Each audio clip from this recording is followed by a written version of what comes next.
Hello दोस्तों, स्वागत करता हूं मैं आपका हमारे एक नए वीडियो में। आज हम बात करने वाले हैं इसरो के अगले मिशन के बारे में। चंद्रयान-3 की सफलता के बाद इसरो ने अपना पहला Indian based space mission launch कर दिया है और ये मिशन आधारित है दोस्तों सूरज पर। इस मिशन को आदित्य L1 नाम दिया गया है। इसरो ने 2 सितंबर 2023 को सतीश धवन अंतरिक्ष केंद्र से इस अंतरिक्ष यान की सफलतापूर्वक लॉन्चिंग कर दी है।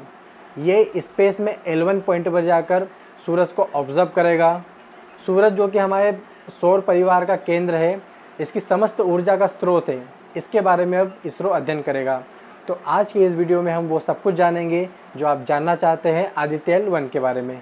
इसरो की साइट्स पर आदित्य L1 की कुछ इमेजेस भी दी गई है। सूरज और हमारे प्लैनेट यानी कि अर्थ के बीच की दूरी का 1% है।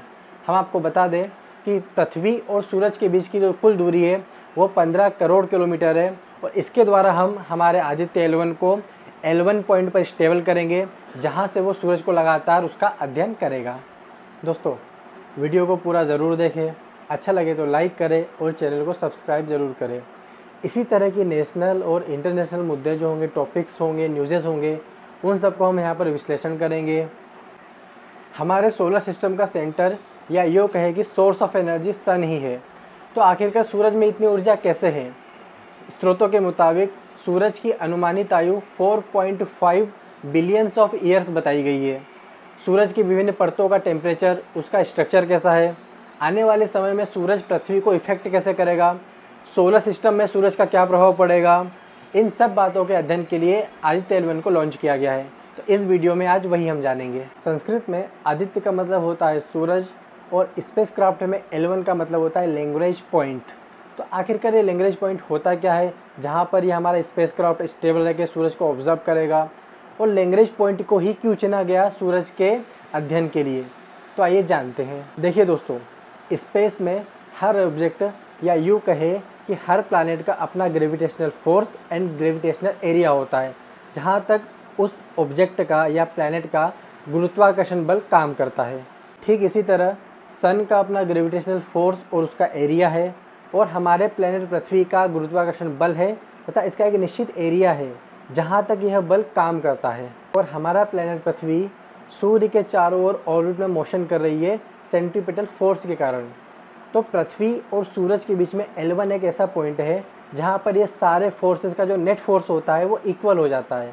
इक्वल कहे या ज़ीरो कहे आसान भाषा में, मतलब उस पॉइंट पर L1 पॉइंट पर, लैग्रेंज पॉइंट पर किसी ऑब्जेक्ट या स्पेसक्राफ्ट को हम भेजें तो वो स्टेबल कंडीशन में आ जाता है।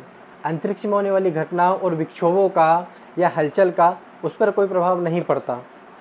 इसरो ने 2 सितंबर को सतीश धवन अंतरिक्ष केंद्र से आदित्य L1 की सक्सेसफुल लॉन्चिंग कर दी है। आदित्य L1 को L1 पॉइंट पर जाने पर लगभग 125 दिन का समय लगेगा, क्योंकि ये दूरी बहुत ज़्यादा है। जब ये वहाँ पर पहुँचेगा उसके बाद ये अपना काम शुरू करेगा। L1 पॉइंट को इसलिए चुना गया क्योंकि वो एक स्टेबल पॉइंट है और स्पेसक्राफ्ट वहाँ पर कम ईंधन में ज़्यादा समय तक काम कर सकता है। L1 पॉइंट जो है वो पृथ्वी और सूरज के बीच में है, जहाँ पर आदित्य L1 काम करेगा। L2 पॉइंट पृथ्वी के ठीक पीछे है, जहाँ पर नासा ने अपना जेम्स वेब टेलीस्कोप इस्टेब्लिश किया है, जो कि वहाँ पर अभी भी काम कर रहा है। Italian scientist Joseph Louis Lagrange के नाम पर इन पॉइंट्स का नाम लैग्रेंजियन पॉइंट्स रखा गया है। तो अब हम बात करेंगे आदित्य L1 के स्ट्रक्चर के बारे में। इस स्पेसक्राफ्ट में टोटल 7 पेलोड्स का यूज़ किया गया है। आसान भाषा में हम समझें तो 7 हाई टेक्निक डिवाइसेस जो कि सूरज के बिहेवियर और उसके टेम्परेचर के स्ट्रक्चर को अध्ययन करेंगे। इनमें से 4 रिमोट सेंसिंग पेलोड्स हैं जो कि सूरज के टेम्परेचर का अध्ययन करेंगे। पहला है visible इमेशन line coronagraph. This is for corona imaging and spectroscopy. आसान भाषा में गए तो VELC। ये करते हैं दूसरे पेलोड के बारे में, तो ये है सूट यानी कि सोलर अल्ट्रावायलेट इमेजिंग टेलीस्कोप। इसका काम क्या है, तो ये अध्ययन करेगा क्रोमोस्फेयर एंड फोटोस्फेयर के ऊपर। The third one is SoLEXS यानी कि solar low energy x-ray spectrometer. और हम इसके बारे में बात करें तो एक सॉफ्ट स्पेक्ट्रोस्कोप है जो कि स्टडी करेगा सन को एज ए स्टार के रूप में। चौथा रिमोट सेंसिंग पेलोड्स है दोस्तों हेलोज, यानी कि high energy L1 orbiting x-ray spectrometer.